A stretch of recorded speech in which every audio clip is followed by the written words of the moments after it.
ನಮಸ್ಕಾರ, ಆದಾಬ್, ಜೈ ಭೀಮ್. ನಾನು ನಿಮ್ಮ ಭಾಗ್ಯನಾರಾಯಣ ಬೊಗ್ಗವರಪೋ. ನೀವು ನೋಡ್ತಾ ಇದ್ದೀರಿ ಸುದ್ದಿ ಸರ್ಕಲ್. ಕೆಲವು ದಿನಗಳ ಹಿಂದೆ ನರೇಂದ್ರ ಮೋದಿ ಅವರು ಮಧ್ಯರಾತ್ರಿಯಲ್ಲಿ ಒಂದು ಇನ್ಸ್ಟಾಗ್ರಾಮ್ ವಿಡಿಯೋ ಮಾಡಿ ಅದರಲ್ಲಿ ಒಂದು ಹೆಣ್ಣು ಮಗು ನನ್ನನ್ನು ಕೆಟ್ಟ ಕೊಳಕ ಭಾಷೆಯಲ್ಲಿ ಬೈತು. ನನ್ನನ್ನು ಬೈದರೂ ಪರವಾಗಿಲ್ಲ, ನನ್ನ ತಾಯಿಯ ಬಗ್ಗೆ, ನಿಧನರಾಗಿರುವಂತಹ ಸ್ವರ್ಗಸ್ಥ ನನ್ನ ತಾಯಿಯ ಬಗ್ಗೆ ಕೆಟ್ಟ ಕೊಳಕ ಬೈದು ಬಿಟ್ರು. ಆದರೂ ಆ ಮಗುವನ್ನ ನಾನು ಕ್ಷಮಿಸ್ತಾ ಇದ್ದೀನಿ ಅಂತ ಒಂದು ವಿಡಿಯೋ ಮಾಡಿ ಹಾಕಿದ್ರು. ಆ ಮಗು 15 ವರ್ಷದ ಮಗು. ಬೈದಿದ್ದಕ್ಕೆ ನರೇಂದ್ರ ಮೋದಿ ಅವರು ಅಷ್ಟೆಲ್ಲ ಡ್ರಾಮಾ ಮಾಡಿದ್ರು. ಈಗ ನರೇಂದ್ರ ಮೋದಿ ಅವರು ಅಂತಹದೇ ಒಂದು ಕ್ಷಮಿಸಬೇಕಾದಂತಹ ಸನ್ನಿವೇಶ ಎದುರಾಗಿದೆ. ಈ ಬಾರಿ ಮತ್ತೆ ವಿಡಿಯೋ ಮಾಡಿ ಕ್ಷಮಿಸ್ತಾರಾ, ಕ್ಷಮಿಸುವ ವಿಡಿಯೋ ಮಾಡ್ತಾರಾ ಅನ್ನುವ ಪ್ರಶ್ನೆ ಬರುತ್ತೆ. ಯಾಕೆಂದ್ರೆ ದೂರದರ್ಶನ್ ಡಿ ಸರ್ಕಾರಿ ಸೌಮ್ಯದ ಟೆಲಿವಿಷನ್ ಚಾನೆಲ್ನಲ್ಲಿ ಲೈವ್ ಡಿಬೇಟ್ನಲ್ಲಿ ಭಗವಾಧಾರಿ ಒಬ್ಬ ತನ್ನನ್ನು ತಾನೇ ಮಹಂತ್ ಅಂತ ಕರೆದುಕೊಳ್ಳುವವನು ಅಮ್ಮುನ್ ಅನ್ನುವಂತಹ ಪದವನ್ನು ಬಳಸಿದ್ದಾನೆ ಕಾಂಗ್ರೆಸ್ನ ವಕ್ತಾರರಿಗೆ. ಸೊ ಅವರ ತಾಯಿ ಅಲ್ವಾ, ತಾಯಿನೇ ತಾನೆ. ಸೊ ನರೇಂದ್ರ ಮೋದಿ ಈಗ ಬಂದು ಎಂತೆಂಥ ಕೆಟ್ಟ ಕೊಳಕ ಭಾಷೆ ಬಳಸ್ಬಿಟ್ಟಿದ್ದಾರೆ, ಎಂತಹ ಸಂಸ್ಕೃತಿ ಕಲ್ತು ಬಿಟ್ಟಿದ್ದಾರೆ, ಆದರೂ ಇವನನ್ನ ನಾನು ಕ್ಷಮಿಸ್ತೀನಿ ಅಂತ ವಿಡಿಯೋ ಮಾಡ್ತಾರ. ಸೊ ಏನಿದು ಘಟನೆ? ನರೇಂದ್ರ ಮೋದಿ ಅವರು ಯಾಕೆ ಅಂತಹ ವಿಡಿಯೋ ಮಾಡಬೇಕು ಅಥವಾ ಪ್ರತಿಕ್ರಿಯೆ ಕೊಡಬೇಕು ಅದಕ್ಕೆ? ಮತ್ತು ಇದಕ್ಕೆ ಬ್ರಾಡ್ಕಾಸ್ಟಿಂಗ್ ಮಿನಿಸ್ಟ್ರಿಯನ್ನ ಹೊಣೆಯನ್ನು ಹೊತ್ತಿರುವಂತಹ ವೈಷ್ಣವ್ ಅವರೇನು ಹೇಳಬೇಕಾಗಿತ್ತು? ಇಲ್ಲಿವರೆಗೆ ಏನು ಹೇಳಲಿಲ್ವಲ್ಲ. ಮತ್ತು ಈ ಸೋ ಕಾಲ್ಡ್ ಅಮ್ಮುನ್ ಅಂತ ಪದವನ್ನ ಎರಡೆರಡು ಬಾರಿ ದೂರದರ್ಶನ್ ಲೈವ್ ನಲ್ಲಿ ಬಳಸದ್ನಲ್ಲ, ಅಯೋಗ್ಯ. ತನ್ನನ್ನು ತಾನೇ ಸಂತ, ಇನ್ನೆಂಥದೋ ಸ್ವಾಮಿ ಗೀಮಿ ಮಹಂತ್ ಗಿಹಂತ್ ಅಂತೆಲ್ಲ ಕರ್ಸ್ಕೊಳ್ತಾನಲ್ಲ, ಅವನ ಮನಸ್ಥಿತಿ ಮತ್ತು ಅವನು ಯೋಗಿ ಆದಿತ್ಯನಾಥ ಜೊತೆ ಎಷ್ಟು ಕ್ಲೋಸು ಅದನ್ನು ಸಹ ವಿವರಿಸುವಂತಹ ಪ್ರಯತ್ನವನ್ನು ಮಾಡ್ತೀನಿ. ಸೊ ದೂರದರ್ಶನ್ ಸಹ ಬರ್ತಾ ಬರ್ತಾ ಏನಾಗ್ತಿದೆ ಅಂದ್ರೆ ಈ ಕಚಡಗಳು ಎಲ್ಲ ತುಂಬಿಕೊಂಡಿದ್ದಾರೆ ಅಲ್ಲಿ. ಆರ್ನಬ್ ಗೋಸ್ವಾಮಿ, ಇನ್ನೆಂಥದ್ದು ಇದಾವಲ್ಲ ಎಂಜಲ ಮಾಧ್ಯಮಗಳು. ಕರ್ನಾಟಕದಲ್ಲೂ ಒಂದಷ್ಟು ಎಂಜಲ ಮಾಧ್ಯಮಗಳಿದ್ದಾವೆ. ಆ ಪಬ್ಲಿಕ್ ರಂಗನಾಥ್ ಅನ್ನುವಂಥವನು, ಅಜಿತ್ ಹನುಮಕ್ಕನವನ ಅನ್ನುವಂಥವನು, ಅವನು ಏನೇನೋ ಹೊಸದಾಗಿ ಪಿಳ್ಳೆಗಳೆಲ್ಲ ಹುಟ್ಕೊಳ್ತಿದ್ದಾರೆ. ಸೊ ಅಂತಹ ಒಂದು ನೀಚತನ ದೂರದರ್ಶನ್ಗೂ ಸಹ ಆವರಿಸೋದಕ್ಕೆ ಶುರು ಮಾಡಿದೆ. ಅಲ್ಲೂ ಸಹ ಡಿಬೇಟ್ ಹೆಸರಿನಲ್ಲಿ ಕಚ್ಚಾಡೋದು, ಕಿರ್ಚಾಡೋದು, ಕೆಟ್ಟ ಕೊಳಕ ಭಾಷೆಯಲ್ಲಿ ಬೈಕೊಳ್ಳೋದು, ಒಬ್ಬರ ಮೇಲೊಬ್ರು ಆಪಾದನೆ ಮಾಡ್ಕೊಳ್ಳೋದು. ಆ ಸಂದರ್ಭದಲ್ಲಿ ಆಂಕರ್ ಅಂತ ಕರೆಸ್ಕೊಳ್ಳುವಂಥವ್ರು ತಾವು ಈ ದೇಶದ 4ನೇ ಆಧಾರ ಸ್ತಂಭ ಅನ್ನೋದನ್ನ ಮರೆತು ಬಿಜೆಪಿಯ ಗುಲಾಮಗಿರಿ, RSS ಗುಲಾಮಗಿರಿ ಅಂಥದ್ದನ್ನು ಮಾಡಿಕೊಂಡು ಪ್ರತಿಪಕ್ಷಗಳನ್ನೇ ಅಪರಾಧಿ ಸ್ಥಾನದಲ್ಲಿ ನಿಲ್ಲಿಸೋದು, ಅಂತಹ ನೀಚ ಕೃತ್ಯ ದೂರದರ್ಶನ್ಗೂ ಬಂತು.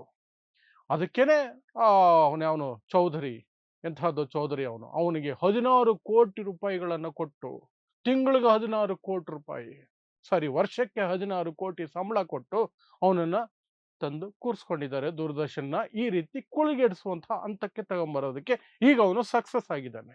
ಸುಧೀರ್ ಚೌಧರಿ ಅವನು ಸಕ್ಸಸ್ ಆಗಿದ್ದಾನೆ. ಅವನ ಸಕ್ಸಸ್ನೆಸ್ ಈಗ ದೂರದರ್ಶನದಲ್ಲಿ ಎದ್ದು ಕಾಣ್ತಾ ಇದೆ. ಸೊ ಅಂತಹದೇ ಒಂದು ಡಿಬೇಟ್ ಸಂದರ್ಭದಲ್ಲಿ ಇಬ್ಬಿಬ್ಬರು ಆಂಕರ್ಗಳು ಕೂತಿದ್ದಾರೆ ದೂರದರ್ಶನಲ್ಲಿ, ಇಬ್ಬರು ಪ್ರತಿನಿಧಿಗಳು. ಒಂದು ಧಾರ್ಮಿಕ ಗುರು ಅಂತೆ, ಮಹಂತಂತೆ, ಸ್ವಾಮಿ ಅಂತೆ, ಇನ್ನೆಂಥದ್ದು. ಅವನ ಹೆಸರು ಮಹಂತ ರಾಜು ದಾಸ್ ಅವನೊಂದು ಕಡೆ, ಇನ್ನೊಂದು ಕಡೆ ಕಾಂಗ್ರೆಸ್ ಪಕ್ಷದ ವಕ್ತಾರ ಆಗಿರುವಂತಹ ಕುವರ್ ಸಿಂಗ್ ನಿಷಾದ್ ಅನ್ನುವಂತಹ ವ್ಯಕ್ತಿ ಇನ್ನೊಂದು ಕಡೆ. ಚರ್ಚೆ ನಡೀತಾ ಇದೆ. ಚರ್ಚೆಯ ಸಂದರ್ಭದಲ್ಲಿ ಈ ಸೋಕಾಲ್ಡ್ ಮಹಂತ ರಾಜು ಸಿಂಗ್ ಬಳಸ್ತಾನೆ ಪದಗಳು. ಅವನ ಯೋಗ್ಯತೆ, ಸಂಸ್ಕೃತಿ, ಅವನ ಜನ್ಮ ಎಲ್ಲ ಲೈವ್ ಟಿವಿಯಲ್ಲಿ ಬಳಸಿರೋದು. ಅಮ್ಮುನ್ ಅಂತ ಶುರು ಹಚ್ಕೊಳ್ತಾನೆ, ಬೀಪುಗಳು ಬೀಳ್ತವೆ. ಆಂಕರ್ಗಳು ನಿನಗೇನು ತಲೆ ಕೆಟ್ಟಿದ್ಯನಲ್ಲ, ಅಷ್ಟು ಭಗವಾ ಬಟ್ಟೆ ಹಾಕೊಂಡು ನಾಮ ಗೀಮ ಬಳ್ಕೊಂಡು ಸಂತ ಇನ್ನೆಂಥದ್ದು ಅಂತ ಹೇಳ್ಕೊಂಡು ಬಂದು ಇಂಥ ಮಾತಾಡ್ತಿದ್ಯಾ, ಗೆಟ್ ಲಾಸ್ಟ್ ಮೈ ಶೋ ಅಂತ ಹೇಳಲಿಲ್ಲ. ಕಾಂಗ್ರೆಸ್ ಅವ್ರನ್ನೂ ಸೇರಿಸಿ ಇಬ್ರು ಸಮಾಧಾನವಾಗಿರಿ ಹಂಗೆಲ್ಲ ಮಾತಾಡಬಾರ್ದು ಅಂತ ಕಾಂಗ್ರೆಸ್ ವಕ್ತಾರರಿಗೆ ಸಿಟ್ಟು ಬಂತು. ಕೈಗೆ ಚಪ್ಪಲಿ ತಗೊಂಡ್ರಲ್ಲ ಇವಲ್ಲಿ. ಈ ಕುವರ್ ಸಿಂಗ್ ನಿಷಾದ್ ಅನ್ನುವಂಥ ವ್ಯಕ್ತಿ ವಕ್ತಾರ, ಕಾಂಗ್ರೆಸ್ ವಕ್ತಾರ, ಚಪ್ಪಲಿಯಲ್ಲೇ ಹೊಡಿತೀನಿ ನಿನಗೆ ಅಂದು. ಅಮ್ಮನಂದ್ರೆ ಅದೇ ರೀತಿ ಪ್ರತಿಕ್ರಿಯೆ ಕೊಡ್ತೀನಿ ಅಂತ ಈ ವ್ಯಕ್ತಿನ ಚಪ್ಪಲಿ ತೋರಿಸಿದ್ರು. ಆ ನಂತರ ಕಟ್ ಮಾಡಿಬಿಟ್ರು, ಎಲ್ರದ್ದು ವಾಯ್ಸ್ ಡೌನ್ ಮಾಡಿ, ಇಂಥದ್ದೆಲ್ಲ ನಾವು ಒಪ್ಪೋದಿಲ್ಲ ಅಂತ ಆಂಕರ್ಗಳು ಸುಮ್ಮನೆ ಬುಡಂಗದು. ಮೋದಿ ಆಡಳಿತದಲ್ಲಿ ಬಿಜೆಪಿ ಕೇಸರಿ ಧ್ವಜ ಅಥವಾ ಕೇಸರಿ ಶಾಲು ಅಥವಾ ಕೇಸರಿ ಹೊತ್ತು ಬರುವವರು, ಧರಿಸಿ ಬರುವವರು, ಅವ್ರ ಪರವಾಗಿಯೇ ಇವರೆಲ್ಲರೂ ಇರ್ತಾರೆ. ಇಲ್ಲದೆ ಹೋಗಿದ್ರೆ ನೀನು ಬಳಸಿರೋ ಪದ ಸರಿ ಇಲ್ಲ, ನೀನು ಗೆಟ್ ಲಾಸ್ಟ್ ಅಂತ ಹೇಳಿ ಕಾಂಗ್ರೆಸ್ ವಕ್ತಾರನ ಮಾತ್ರ ಕೂತ್ಕೊಂಡು ಅವರು ಚರ್ಚೆ ಮುಂದುವರಿಸಬಹುದಾಗಿತ್ತು. ಬಟ್ ಇಬ್ಬರಿಗೂ ಸಹ ಹೇಳ್ತಿದ್ರು, ಓ ಮಾತಾಡ್ಬೇಡಿ, ಇಬ್ರು ಕಂಟ್ರೋಲ್ಗೆ ಬನ್ನಿ. ಸರಿ, ಸ್ವಲ್ಪ ಹೊತ್ತಿನ ನಂತರ ಮತ್ತೆ ಆರಂಭಿಸಿದ್ರು ಚರ್ಚೆ. ಆರಂಭಿಸಿದ ಮರುಕ್ಷಣನೇ ಅವನ ಬುದ್ಧಿಯಲ್ಲಿ ಬರುತ್ತೆ, ನಾಯಿ ಬಾಲ ಡಂಕು, ಅವನು ಮಹಂತ ರಾಜು ದಾಸ್ ಅನ್ನುವಂಥವನು ಮತ್ತೆ ಅದೇ ಪದ ಬಳಸ್ತ. ಅಲ್ಲಿಗೆ ಡಿಬೇಟ್ ಕ್ಲೋಸ್. ಕಾಂಗ್ರೆಸ್ ಅವ್ರನ್ನು ಆಫ್ ಮಾಡಿಬಿಟ್ರು. ಇವ್ರ ಯೋಗ್ಯತೆ ನೋಡಿ, ಇವ್ರ ಗುಲಾಮಗಿರಿ ನೋಡಿ, ಮಾಡಿದ್ಯಾವನು, ಆ ಚರ್ಚೆನೇ ಕ್ಲೋಸು ಮಾಡಿದ್ರು. ಸರಿ, ಅದ್ರ ಮೇಲೆ ಇನ್ನೇನು ಮಾತಿಲ್ಲ, ಎಂಥದ್ದು ಇಲ್ಲ, ಖಂಡನೆ ಇಲ್ಲ, ಎಂಥದ್ದು ಇಲ್ಲ ದೂರದರ್ಶನ್ ಕಡೆಯಿಂದ. At least information and broadcasting ministry ಅಡಿಯಲ್ಲಿ ಬರುತ್ತಲ್ಲ, ಅಶ್ವಿನಿ ವೈಷ್ಣವ್, ಆ ಮನುಷ್ಯ ಆದರೂ ಅಟ್ಲೀಸ್ಟ್ ಏನೋ ಎಂಥದ್ದು ಇಲ್ಲ. ಆ ಮನುಷ್ಯ ರೈಲುಗಳು ಬಿದ್ದಾಗಲೇ ತಲೆ ಕೆಡ್ಸ್ಕೊಳ್ಳಲ್ಲ, ರೀಲ್ಸ್ ಮಾಡ್ಕೊಂಡಿರ್ತಾರೆ. ರೈಲ್ ಆಕ್ಸಿಡೆಂಟ್ ಆದರೆ ರೀಲ್ಸ್ ಮಾಡಕ್ಕೆ ಹೋಗೋದು ಆ ಸ್ಪಾಟ್ಗೆ. ಅಂತಹ ಸ್ಪಾಟ್ ಸಿಗೋದಿಲ್ವಲ್ಲ ಅಂತ. ಅಂತಹ ವ್ಯಕ್ತಿ ಇಂಥದಕ್ಕೆ ಪ್ರತಿಕ್ರಿಯೆ ಕೊಡ್ತಾರ? ಮಿನಿಸ್ಟರ್ ಆಗಿ ಇದ್ದು ಇಲ್ದಂಗೆ ನೋ ರಿಯಾಕ್ಷನ್. ಆದರೆ ನಮಗೆ ಬೇಕಾಗಿರುವಂತಹದ್ದು ಮಿನಿಸ್ಟರ್ ರಿಯಾಕ್ಷನ್ ಅಲ್ಲ, ಈ ದೇಶದ ಪ್ರಧಾನಮಂತ್ರಿಯ ರಿಯಾಕ್ಷನ್ ಬೇಕು.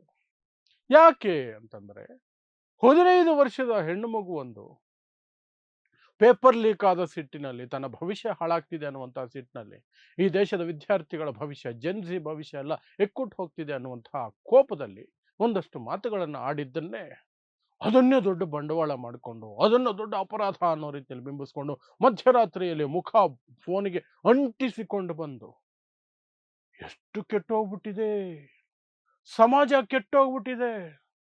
ಕೆಟ್ಟ ಕೆಟ್ಟ ಕೊಳಕ ಭಾಷೆ ಬಳಸ್ತಿದ್ದಾರೆ. ಅದು ಹೆಣ್ಣು ಮಕ್ಕಳು ಬೈತಿದ್ದಾರೆ ಅಂತ. ಗಂಡು ಮಕ್ಕಳು ಬೈದ್ರೆ ಓಕೆ, ನಮ್ಮ ಮೋದಿಗೆ ಗೊತ್ತಿಲ್ಲ. ಹೆಣ್ಣು ಮಕ್ಕಳು ಇಂಥ ಭಾಷೆ ಬಳಸಿದ್ದು ಸರಿಯಲ್ಲ, ತುಂಬಾ ನೋವಾಯ್ತು. ನನ್ನನ್ನ ಕೆಟ್ಟ ಕೊಳಕ ಬೈದ್ರು, ಬದ್ದಿ ಗಾಲಿಯಾದಿ ಅಂತ ಡೈಲಾಗ್ ಹೊಡೆದ್ರು. ಆಮೇಲೆ ನನ್ನ ದಿವಂಗತ ಮಾತಾಜಿಯವರನ್ನ ಬೈದ್ರು, ದಿವಂಗತ ಮಾತಾಜಿಯನ್ನ ಬೈದ್ರು. ಇವರೆಲ್ಲ ಹಾದಿ ತಪ್ಪಿಬಿಟ್ಟಿದ್ದಾರೆ, ಹಾಗಾಗಿ ಅವರನ್ನ ನಾನು ಕ್ಷಮಿಸ್ತೀನಿ. ಆದರೂ ಆ ಹೆಣ್ಣು ಮಗು ವಿರುದ್ಧ ಕೆಟ್ಟ ಕೊಳಕ ಕಮೆಂಟ್ಗಳು, ರೀಲುಗಳು, ಆ ಮನೆಗೆ ಹೋಗಿ ಒಂದಷ್ಟು ಸಂಘಿ ರೌಡಿಗಳು ಪಕ್ಕದಲ್ಲಿ ಕೂರಿಸ್ಕೊಂಡು ಕ್ಷಮೆ ಕೇಳಿಸೋದೇನು, ಏನೇನು ನೀಚತನ ಇವ್ರ ಕೈಲ ಯೋಗ್ಯತೆ. 15 ವರ್ಷದ ಮಗು ಮೇಲೆ ಇವರು ಎಲ್ಲ ಪೌರುಷಗಳು ತೋರಿಸ್ಬಿಟ್ರು. ನರೇಂದ್ರ ಮೋದಿಯಿಂದ ಹಿಡಿದು ಎಲ್ಲ ಪೌರುಷಗಳು. ಯಾಕೆ ನರೇಂದ್ರ ಮೋದಿಯಿಂದಲೂ ಹಿಡಿದು ಅಂತ ಹೇಳ್ತೀನಿ ಅಂದ್ರೆ, ಬಿಜೆಪಿ ಸಂಘ ಪರಿವಾರದವರು ಬಳಸುವ ಭಾಷೆಗಿಂತ ಕೆಟ್ಟ ಭಾಷೆ ಏನು ಆ ಮಗು ಬಳಸಿರ್ಲಿಲ್ಲ.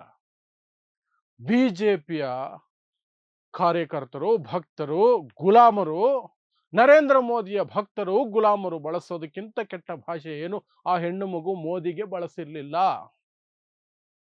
ನರೇಂದ್ರ ಮೋದಿಗೆ ಆ ತರ ಸಂಸ್ಕೃತಿ ಹಾಳಾಗ್ತಿದೆ, ಈ ತರ ಭಾಷೆ ಬಳಸಬಾರ್ದು ಅನ್ನೋದೇ ಉದ್ದೇಶ ಆಗಿದ್ದಿದ್ರೆ, ನನ್ನ ಬೆಂಬಲಿಗರು ಬಳಸ್ತಾ ಇರೋ ಭಾಷೆನೂ ನಾನು ಖಂಡಿಸ್ತೀನಿ. ಅದು ನೀಚತನದ ಭಾಷೆನೇ. ಈ ಹೆಣ್ಣು ಮಗು ಬಳಸಿರೋದು, ಈ ಮಗು ಬಳಸಿರೋದು ಕೆಟ್ಟ ಭಾಷೆನೇ ಅಂತ ಹೇಳಿ ಎಲ್ಲರನ್ನೂ ಸೇರಿಸಿ ಕಟ್ಟಿ ಹಾಕೋ ಪ್ರಯತ್ನ ಮಾಡಬೇಕಾಗಿತ್ತು. ಬಟ್ ನರೇಂದ್ರ ಮೋದಿ ಆ ಕೆಲಸ ಮಾಡಲಿಲ್ಲ. ಅಲ್ಲೂ ರಾಜಕೀಯ ಓಟ್ ಕಿತ್ಕೊಳ್ಳೋದಕ್ಕೆ ಅಮ್ಮ ನನ್ನ ತಾಯಿನ ಬೈದುಬಿಟ್ಟು. ಇದು ಮೋದಿಯ ಡ್ರಾಮಾ. ಹಾಗಾದ್ರೆ ಸರಿ, ಆ ಮಗು ಬೈದಿದ್ದಕ್ಕೆ ಆ ಮಗುನ ಕ್ಷಮಿಸ್ತೆ ನಾನು. ಆದರೆ ಕ್ಷಮಿಸೋದಕ್ಕಿಂತ ಮೊದಲು ಏನೇನು ಹೇಳಬೇಕು ಆ ಮಗು ವಿರುದ್ಧವಾಗಿ, ಆ ಮಗು ವಿರುದ್ಧವಾಗಿ ಒಂದು ದೇಶದ ಪ್ರಧಾನಿ ಮಗು ವಿರುದ್ಧ, 15 ವರ್ಷದ ಮಗು ವಿರುದ್ಧ ಮಾತಾಡೋದು, ಮಧ್ಯರಾತ್ರಿಯಲ್ಲಿ ರೀಲ್ ಮಾಡೋದು, ಸರಿ ಆಯ್ತಪ್ಪ, ಮಾಡಿದ್ರಿ ತಾನೆ ಮಿಸ್ಟರ್ ನರೇಂದ್ರ ಮೋದಿ. ಈಗ ಈ ಮಹಂತ ರಾಜು ದಾಸ್ ಬಗ್ಗೆನೂ ಮಾಡಿ. ಕೇಸರಿ ಧರಿಸಿರೋರು ಎಷ್ಟು ಹಾಳಾಗೋಗಿದ್ದಾರೆ, ಭಗವಧ್ವಜ ಹಿಡ್ಕೊಂಡು ಬರುವವರು ಸಹ ಹಾಳಾಗೋಗಿದ್ದಾರೆ. ಇದು ಸಂಸ್ಕೃತಿಗೆ ಅವಮಾನ. ನಮ್ಮ ಸಂಸ್ಕೃತಿ ಅಲ್ಲ ಇದು. ಬದ್ಧಿ ಗಾಲಿಯಾದೇ ರಹೆ ಅಂತ ಇದ್ರ ಬಗ್ಗೆನೂ ಹೇಳಬೇಕಲ್ಲ. ಹೇಳಿ ಬೇಕಾದ್ರೆ ಆಮೇಲೆ ಹೇಳಿ, ಆದರೂ ಇವರು ಹಾದಿ ತಪ್ಪಿಬಿಟ್ಟಿದ್ದಾರೆ, ನಾನು ಕ್ಷಮಿಸ್ತೀನಿ ಅಂತ. ಅದೆಲ್ಲ ಆಗಲ್ಲ. ಇವರಿಗೆ ಬೇಕಾದವರು, ಇವರ ಬೆಂಬಲಿಗರು, ಇವರ ಸಪೋರ್ಟರ್ಸು, ಇವರ ಪಕ್ಷದಲ್ಲಿರುವವರು, ಇವರ ಗುಲಾಮರು, ಇವರ ಭಕ್ತರು ಏನು ಬೇಕಾದ್ರೂ ಹೇಳಬಹುದು. ಯಾರನ್ನ ಎಷ್ಟು ಕೆಟ್ಟ ಕೊಳಕ ಬೇಕಾದ್ರೂ ಬೈಬೋದು. ಸೋನಿಯಾ ಗಾಂಧಿನ ಏನು ಬೇಕಾದ್ರೂ ಬೈಬೋದು. ಪ್ರಗತಿಪರರನ್ನ, ಲೆಫ್ಟಿಸ್ಟ್ಗಳನ್ನ, ಎಡಪಂಥೀಯರು ಯಾರ್ಯಾರನ್ನ ಏನು ಭಾಷೆಯಲ್ಲಿ ಬೇಕಾದ್ರೆ ಬೈಬೋದು, ಅದು ಯಾವುದು ತಪ್ಪಲ್ಲ. ನರೇಂದ್ರ ಮೋದಿ ವಿರುದ್ಧ ಮಾತ್ರ ಬೈಬಾರ್ದು ಅಷ್ಟೇ. ಅದೇ ಸಂಸ್ಕೃತಿ, ಅದೇ ಕಾನೂನು ಅಷ್ಟೇ. ಸೊ ಇದರ ಬಗ್ಗೆ ವಿಡಿಯೋ ಮಾಡೋದಕ್ಕೆ ನರೇಂದ್ರ ಮೋದಿಗೆ ಬಾಯಿ ಬರಲ್ಲ, ಬಾಯಿ ಇರಲ್ಲ. ಇನ್ನು ನಿನ್ನೆ ತಾನೇ ಯೋಗಿ ಆದಿತ್ಯನಾಥ್ ಉತ್ತರ ಪ್ರದೇಶದ ಮುಖ್ಯಮಂತ್ರಿ, ಆ ಮನುಷ್ಯ ಬಳಸೋ ಭಾಷೆ ಬಗ್ಗೆನೂ ಸಾಕಷ್ಟು ವಿಡಿಯೋಗಳಿದ್ದಾವೆ. ಎಂತೆಂಥ ಭಾಷೆ ಬಳಸ್ತಾರೆ ಮನುಷ್ಯ ಅಂತ. ಮನುಷ್ಯ ಮೋದಿಯನ್ನ ಬೈದಿದ್ದ ಹೆಣ್ಣು ಮಗುವನ್ನು ನೆನಪಿಸ್ಕೊಂಡು ಒಂದು ರ್ಯಾಲಿಯಲ್ಲಿ ಏನಾಗ್ಬಿಟ್ಟಿದೆ, ಮಕ್ಕಳನ್ನ ಹಾದಿ ತಪ್ಪಿಸ್ತಾ ಇದ್ದಾರೆ ಇವರೆಲ್ಲ ಸೇರ್ಕೊಂಡು, ತುಕಡೆ ಗ್ಯಾಂಗುಗಳು. ಆ ಮಗು ನರೇಂದ್ರ ಮೋದಿ ತಾಯಿನ ಎಲ್ಲ ಬೈದ್ಬಿಟ್ಟಿದೆ ಅಂತ ಭಾಷಣ ಬಿಗಿತಾ ಇದ್ರು. ಈ ಮಹಂತ ರಾಜುದಾಸ್ ಅಂತ ಕರ್ಸ್ಕೊಳ್ಳುವ ಅಯೋಗ್ಯ ಇದನ್ನಲ್ಲ, ಇವನ ನಿಕಟ ಸಂಪರ್ಕದಲ್ಲಿರುವ ಯೋಗಿ ಆದಿತ್ಯನಾಥ್. ಇವೊಂದು ಸಾಕಷ್ಟು ಫೋಟೋಗಳಿದೆ ಯೋಗಿ ಆದಿತ್ಯನಾಥ್ ಜೊತೆ. ಒಟ್ಟಿಗೆ ಸಾಕಷ್ಟು ಕಾರ್ಯಕ್ರಮಗಳಲ್ಲಿ ಕೂತ್ಕೊಂಡಿದ್ದಾರೆ, ಭೇಟಿ ಮಾಡಿದ್ದಾರೆ. ಸೊ ಈ ವಿಡಿಯೋ ವೈರಲ್ ಆಗಿದೆಯಲ್ಲ ಈಗ, ಅವನು ಅಂತಹ ಕೆಟ್ಟ ಕೊಳಕ ಭಾಷೆ ಬಳಸಿದ್ದು. ಈಗ ಅಟ್ಲೀಸ್ಟ್ ಇದ್ರ ಬಗ್ಗೆ ಮಾತಾಡ್ಬೇಕಲ್ವಾ? ಹೆಣ್ಣು ಮಗುನ ನೆನಪಿಸ್ಕೊಂಡ್ರಲ್ಲ ಇಷ್ಟು ದಿನ ಆದ್ಮೇಲೆ. ಮೋದಿ ತಾಯಿ ಬಗ್ಗೆ ಬೈದ್ಬಿಟ್ಟಿದ್ಲು ಒಂದು ಹುಡುಗಿ ಅಂತ. ಈಗ ಫ್ರೆಶ್ ಆಗಿದೆಯಲ್ಲ, ನಿನ್ನೆ ತಾನೇ ಆಗಿದೆಯಲ್ಲ. ಯೋಗಿ ಆದಿತ್ಯನಾಥ್ ಮಾತಾಡ್ಬೇಕಲ್ಲ, ಮಾತಾಡಲ್ಲ. ಯಾಕಂದ್ರೆ ಅವ್ರಿಗೆ ಯೋಗ್ಯತೆಗಳೇ ಅಷ್ಟು. ಅವ್ರಿಗದು ಅವ್ರ ಪರವಾಗಿರೋರು ಮಾತಾಡಿದ್ರೆ ಮಾತ್ರ ಸರಿ. ಏನು ಬೇಕಾದ್ರೆ ಮಾತಾಡಬಹುದು, ವಿರೋಧ ಪಕ್ಷದಲ್ಲಿರೋರು ಮಾತಾಡಬಾರ್ದು. ಇದೇ ಪದಗಳನ್ನು ವಿರೋಧ ಪಕ್ಷದವರು ಉಲ್ಟಾ ಕಾಂಗ್ರೆಸ್ ವಕ್ತಾರ ಈ ಮಹಂತ ರಾಜುದಾಸ್ಗೆ ಬಳಸ್ಬಿಟ್ಟಿದ್ರೆ ಇಷ್ಟೊತ್ತಿಗೆ ಎಂಜಲು ಮಾಧ್ಯಮಗಳು ಎಂಜಲಲ್ಲೇ ಮುಳುಗೋಗಿರೋವು. ಅವ್ರ ಮುಖನೇ ಕಾಣಿಸ್ತಿರ್ಲಿಲ್ಲ, ಪೂರ್ತಿ ಎಂಜಲಲ್ಲಿ ಮುಳುಗಿ ಏನು ಕಿರ್ಚಾಡಿ ಅರ್ಚಾಡಿ ಗಂಟ್ಲು ಹರ್ಕೊಂಡು ಸತ್ತೇ ಹೋಗ್ಬಿಡ್ತೀವಿ ಅನ್ನೋ ಪರಿಸ್ಥಿತಿ ಹೋಗಿರೋರು. ಇದ್ರ ಬಗ್ಗೆ ಏನೂ ಇಲ್ಲ. ಯಾಕೆ? ಅವನು ಬಿಜೆಪಿ ಬೆಂಬಲಿಗ, ಕೇಸರಿ ಬೇರೆ ತೊಟ್ಟಿದ್ದಾನೆ, ಮುಗೀತು ಕತೆ. ಇದು ಇವರ ಯೋಗ್ಯತೆ, ಇದು ಇವರ ಸಂಸ್ಕಾರ, ಇದು ಇವರ ರಾಷ್ಟ್ರ ನಡೆಸುವ ರೀತಿ. ನಾಚಿಕೆ ಮಾನ ಮರ್ಯಾದೆ ಇಲ್ಲದೆ ಹೇಗೆ ನಡ್ಕೊಳ್ಬಹುದು ಅನ್ನೋದಕ್ಕೆ ಇಂಥದ್ದು ಸಹ ಒಂದು ಉದಾಹರಣೆ ಅಷ್ಟೇ. ಸೊ ಇದಿಷ್ಟು ದೂರದರ್ಶನ ಅಲ್ಲಿ ನಡೆದಂತಹ ಡಿಬೇಟ್ ಸಂದರ್ಭದಲ್ಲಿ ನಡೆದಂತಹ ನೀಚ ಕೃತ್ಯ. ಅದಕ್ಕೆ ಬಿಜೆಪಿಗಳ ಡಬಲ್ ಸ್ಟ್ಯಾಂಡರ್ಡ್ ಅಷ್ಟೇ. ಸೊ ಇಂತಹದ್ದೇ ವಿಶೇಷ ಸುದ್ದಿಗಳಿಗಾಗಿ ನೋಡ್ತಾ ಇರಿ ಸುದ್ದಿ ಸರ್ಕಲ್. ನಾನು ನಿಮ್ಮ ಭಾಗ್ಯನಾರಾಯಣ ಬೊಗ್ಗವರಪು.